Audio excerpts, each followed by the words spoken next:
Okay guys, ituturo ko sa inyo kung yung site natin di po ma-open. Ito po, naglo-loading lang Nag-type ko yung site natin ng mwgreatsite.com. Ngayon, ganyan lumalabas guys. Ipipix po natin ito para ma-open po yung site. Okay, let's go.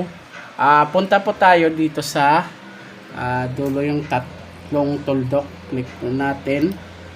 Tapos sa settings po tayo, baba lang sa settings. Yan, click natin. Tapos punta po tayo sa privacy and security, click po natin. Tapos baba lang po natin, scroll lang pababa at makita po natin yung security, click po natin.